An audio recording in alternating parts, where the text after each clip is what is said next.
আমি বম্বেতে একটি ঘটনা ঘটেছিল যেটা আমি কেন আপনি সবাই জানি। আজকের এই সিরিজটা দেখলে তার ছায়াও বুঝতে পারা যাবে।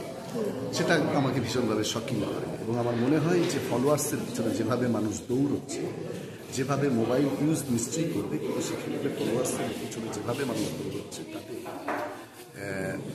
মানুষ বুঝতে পারছে না যে কীভাবে তার জীবনে বিপদ আসছে। আমরা নিশ্চয়ই সোশ্যাল মিডিয়া ইউজ করবো, কিন্তু কোথায় শুরু কোথায় শেষ এটা থামাটা জানতে হবে, না হলে কিন্তু জীবন ক্ষতবিক্ষত হবে। এবং সেই ক্ষেত্রে আমার মনে হয়েছিল যে আজকের দিনে ফলোয়ার্স কেন্দ্র করে যেটা ঘটছে সেটা খুব একটা সুবিধাকর নয়। সেটা বন্ধ করা উচিত। নিশ্চয়ই ফলোয়ার্স আমার দরকার, সেটা আমি আমার কাজ দিয়ে ফলোয়ার্স দেখাবো, আমি আমার শরীর দিয়ে, প্রকৃত মানসিকতা দিয়ে বা জীবনকে বাজি রেখে।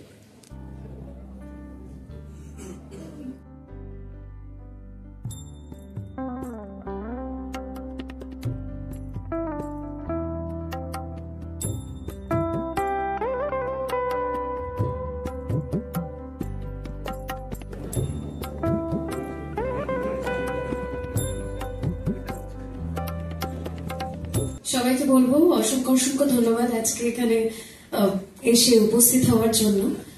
আমাদের ওয়েব সিরিজ ফলোয়ার্স, আমার first web series with click. Thank you so much ক্লিককে, নীরজ দাকে, অভয় দাকে, শান্তনু দাকে আমাকে এরকম একটা সুন্দর সুযোগ করে দেওয়ার জন্য, এত সুন্দর একটা কন্টেন্ট আমাদের সামনে, আপনাদের সামনে তুলে ধরার জন্য।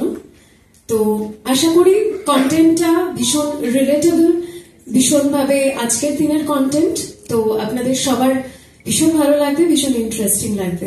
তো ফাইনালি আমাদের প্রিমিয়ার আজকে ফলোয়ার্স ক্লিকে, আর আজকে থেকে স্ট্রিম হচ্ছে, আজকে থেকে আপনারা সবাই দেখতে পারবেন। তো এতদিন ধরে আমরা অপেক্ষা করছিলাম আজকের দিনটার জন্য। আমাদের এত হার্ডওয়ার্ক, এত দিনের আমরা বাইরেও শুটিং করেছি, কলকাতাতেও করেছি, সবটাই দেখলে বুঝতে পারবে। এবং স্টোরিটা তো ভীষণভাবে রিলেটেবল, কন্টেন্টটা ভীষণ রিলেটেবল, আশা করি সবার ভালো। আমার চরিত্রের নাম হচ্ছে হিয়া ঘোষ এবং মেয়েটি আমার মতোই একজন আর্টিস্ট, আর হচ্ছে শি ইজ অ্যান অ্যাক্টর। তো অফকোর্স তার লাইফেও সোশ্যাল মিডিয়াটা সেরকমভাবে ইনফ্লুয়েন্স করে যেরকম আমাদের সবার লাইফে করে, কিন্তু একটা যেটা সিলভার লাইন আছে যে সব কিছুই খুব বেশি ভালো নয়।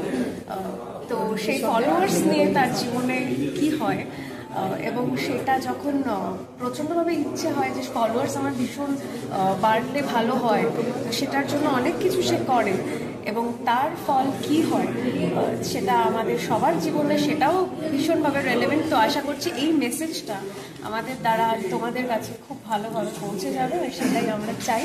তো আশা করি ফিঙ্গার্স ক্রসড খুব ভালো হবে। এখনো বেরোবে। আচ্ছা, আজকে বেরোলে দেখতে পাবো। আমাদের কাজ আমাদের দিক থেকে মোটামুটি জানি, এবার দেখা যাক দর্শকের কেমন লাগে। এই সিরিজটা বানানোর অভিজ্ঞতা কেমন ছিল? অভিজ্ঞতা ভালো, কারণ আমরা একটা ইউনিট, যে ইউনিট, সেই ইউনিটকে আমরা মানে সত্যি প্রত্যেকে, আর্টিস্ট থেকে আরম্ভ করে আমরা প্রত্যেক টেকনিশিয়ান সবাই এতটাই পরিশ্রম করেছি, এত অল্প দিনে, অল্প বাজেটে, অল্প সময়ে একটা প্রজেক্টকে দাঁড় করানো, সেটা সত্যি খুব আনন্দের। ফাইনালি দিনের শেষে সোশ্যাল মিডিয়ায় আপনারা কতটা ইনভলভ থাকেন? থাকি, খুব বেশি নেই। আচ্ছা, ভালো লাগে না, থাকি অল্প। আচ্ছা, এখানে অভিনয় করে কেমন লাগছে? এটা আমার সেকেন্ড সিরিজ, এর আগে একটা সিরিজ করেছিলাম সত্যি পেল, এটা আমার সেকেন্ড সিরিজ। আচ্ছা, এখানে ক্যারেক্টারের নাম কি? আমার ক্যারেক্টারের নাম হচ্ছে প্রীতি। মানে হিয়া যে ক্যারেক্টারটা করছে, মানে সোহিনী, ওর বৌদির ক্যারেক্টার। আচ্ছা, অভিনয়টা করে আপনার কীরকম অভিজ্ঞতা হয়েছে? অভিনয়টা করে অভিজ্ঞতা হয়েছে মানে আমার ক্যারেক্টারটা হলো এই যে হিয়া, ও তো অভিনয় করে, ক্যারেক্টারটাও আর্টিস্ট, অভিনয় করে, ও সোশ্যাল মিডিয়ায় ভীষণভাবে অ্যাক্টিভ এবং নিজের ফলোয়ার্স বাড়ানোর জন্য অনেক কিছু করেছে আর কি।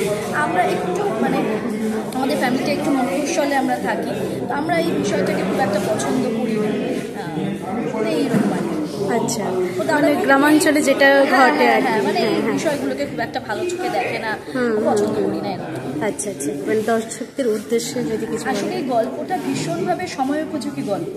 মানে এখনকার দিনে সবাই ভীষণভাবে সোশ্যাল মিডিয়ায় অ্যাক্টিভ, আর হচ্ছে সোশ্যাল মিডিয়াটাকে তারা মিসইউজ করছে। মানে এটা তো অনেক রকমভাবে, মানে একটা মাধ্যমকে কাজে লাগানো যায়, অনেকেই আছে যারা মিসইউজ করছে।